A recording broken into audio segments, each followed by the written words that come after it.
Hello good morning. तर तुमचं सगळ्यांचं पुन्हा एकदा स्वागत आहे आपल्या मराठी यूट्यूब चॅनेलमध्ये.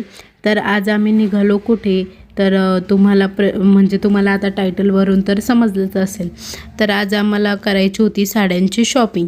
तर ती करण्यासाठी आई, मी, लता मावशी आम्ही तिघीजणी चाललेलो होतो.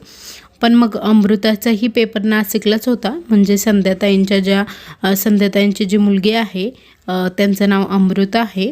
तर त्यांचाही पेपर नाशिकला होता मग आम्ही सगळ्यांनी गाडीमध्ये जाण्याचा निर्णय घेतला. कारण की ऊन पण खूप आहे. आता सकाळचे 10 वाजलेले होते, तरी पण बाहेर एवढं कडक ऊन पडलेलं होतं, तुम्हाला दिसतच असेल.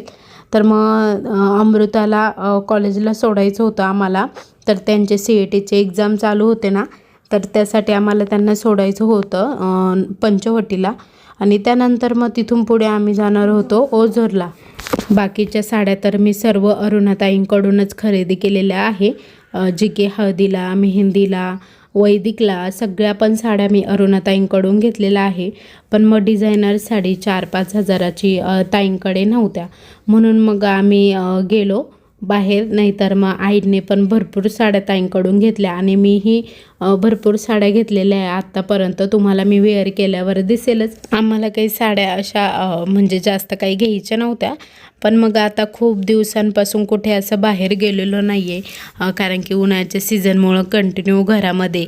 तर आई बोलल्या चल मुलांचे कपडे वगैरे पण जरा बघून येऊ, म्हणून मग आम्ही गेलो. त्या पहिले आम्ही दीदीला सोडलं स्टुडिओ मेरे हायस्कूलला.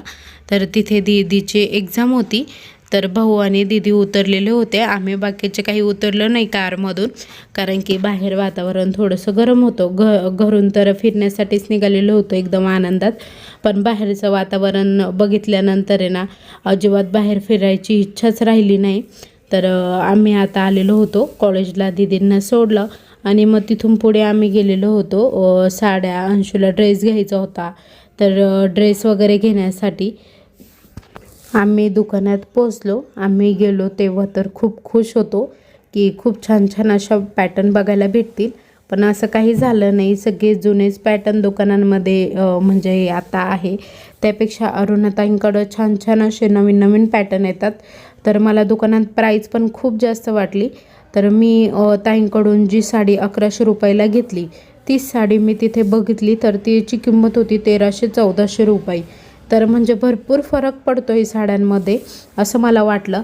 त्यानंतर आम्ही आईंना एक साडी वेअर करायला लावली होती, ती पण आईंने वेअर केली. तर आम्ही आलेलो होतो ओझर होलसेलला, टेक्स्टाईल मार्केटला.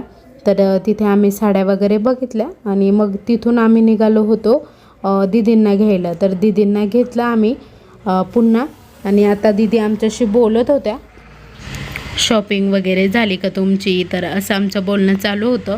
पण शॉपिंग काही केलीच नव्हती, तर दाखवायचं काय, फक्त अंशूला ड्रेस घेतलेला होता आणि आईंना एक साडी घेतलेली होती आणि मी एक घेतलेली होती. बाकी आम्ही जास्त काही खरेदी केली नाही. आणि आता आम्ही रस्त्यामध्ये एका ठिकाणी थांबलो, कारण की दीदींना भूक लागलेली होती. मग आम्ही मस्त सगळ्यांसाठी भाऊंने छान असा फालुदा घेतला. तर खूप मस्त लागला, टेस्टही छान होती. तर तिथे म्हणजे रस्त्यानेच येता येता एका ठिकाणी थांबलो आणि तिथे छान असा मस्त फालुदा घेतला. शिवनेही फालुदा घेतला मस्त. फालुद्याची टेस्ट छान होती.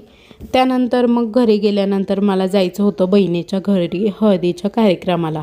तर मी घरी गेलं, थोडंसं आवरलं सावरलं आणि लगेच हळदीच्या कार्यक्रमाला गेले. तर इथे हळदीचा कार्यक्रम तर मी गेल्यानंतरच सुरू झाला. तर आता इकडे सगळ्या नवरदेवाच्या बहिणी फेरे वगैरे घेत होत्या. त्यानंतर सोनी दीदीनी ही छान अशी मस्त पैठणी वेअर केलेली होती आणि तिचा मेकअपही खूप सुंदर होता. तर तिनेही छान असं फिरवून झाल्यानंतर लगेच आंघोळीला सुरुवात झाली. तर सोनी दीदीच्या दिरांचं लग्न आहे. तर हे सोनी दीदीचे सासू सासरे आहेत. तर सोनी दीदीच्या सासूबाईंचाही लूक छान होता, मस्त दिसत होत्या त्याही. तर त्यांनीही पहिले आंघोळ घालून घेतली. नंतर त्यांचे सगळे रिलेटिव्ह हळूहळू सगळे आंघोळ घालत होते. तर याच म्हणजे हे काही आता फोटोशूट वगैरे निघालं आहे ना, ह्याच गोष्टींना खूप जास्त वेळ जातो. तर ही सोनी दीदीची भाची आहे, तीही छान दिसत होती. आणि नंतर आता इकडे व्हिडिओ पण चालू होता, तर त्यांना ॲक्शन सांगत होते तसे ते करत होते. त्यानंतर हे दाजी आणि सोनी दीदी आणि त्यांची मुलगी शिवज्ञा, तर त्यांनीही छान अशी व्हिडिओ सुरू होता त्यांचा आणि फोटोही काढत होते. थोडासा लाईटचा प्रॉब्लेम झालेला होता. त्यानंतर मग इकडे त्यांचंही व्हिडिओ वगैरे शूट झालं आणि सगळ्यांचे हळूहळू अंघोळीला म्हणजे सगळ्यांनी हळूहळू अंघोळ घालून घेतली, त्यांचे जे काही रिलेटिव्ह होते त्यांनी, आणि व्हिडिओ पण काढले. सगळ्यांचे अंघोळ वगैरे घालून झाल्यानंतर इकडे सगळ्या ह्या नणंद भाऊजया अशा म्हणजे सगळ्या आहेत. तर सोनी दीदीच्या नंदा वगैरे आहेत. तर त्यांनीही सगळ्यांनी मिळून अंघोळ घालून घेतली.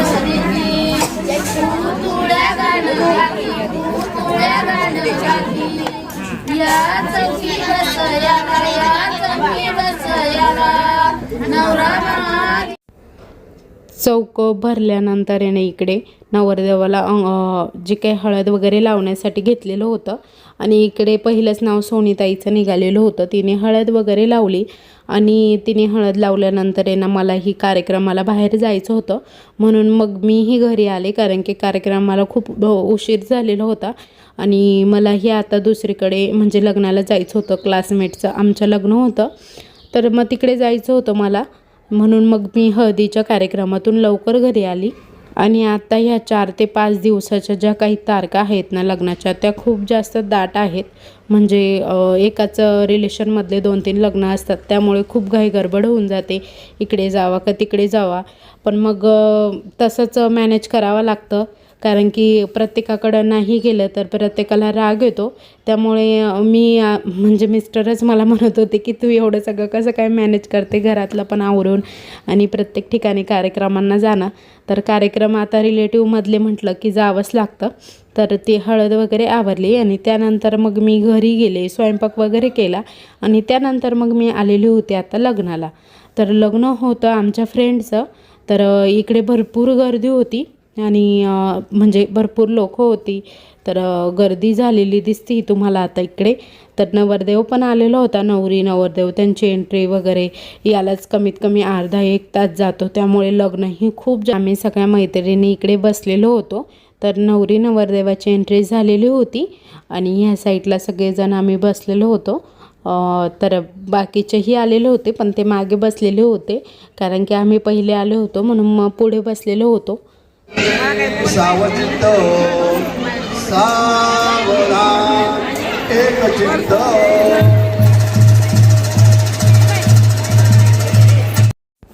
तर लग्नामध्ये एक सबस्क्रायबर ताई पण भेटल्या, त्यांच्यासोबत छान असा फोटो वगैरे काढला. आणि त्यानंतर इकडे ना पूजा म्हणजे माझी फ्रेंड, तिची मुलगी पण आणलेली होती तिने. तर सगळेजण तिचे छान असे फोटो क्लिक करत होते. ती मस्त बघत होती सगळ्यांकडे आणि हसतही होती. तर सगळेजणांना लहान मुलं म्हटलं की खूप जास्त आवडतात. त्यानंतर आता हे सगळे आमचे क्लासमेट आहेत. तर भरपूर दिवसांनी सगळ्यांची भेट झालेली होती. सगळ्यांना भेटून छान वाटलं, कारण की गेट टुगेदर कधी ना कधी करायचं म्हटलं तर म्हणजे जास्त कोणी तयार नसतं, कारण की प्रत्येकाचे काही ना काही प्रॉब्लेम असतात. कोणी बाहेर असतं, कोणी जॉबसाठी बाहेर गेलेलं आहे, त्यामुळे मग नाही शक्य होत. तर इकडे आता सगळेजण सेल्फी वगैरे घेत होतं. तर काही दिवसांनंतर भेट झाल्यानंतर खरंच भारी वाटतं. आणि आजचा व्हिडिओ इथेच संपवते. तुम्हाला कसा वाटला आजचा व्हिडिओ ते कमेंटमध्ये नक्की सांगा. व्हिडिओ आवडला असेल तर लाईक करा, शेअर करा, सबस्क्राईब करा आणि कमेंट करायला विसरू नका. Bye bye.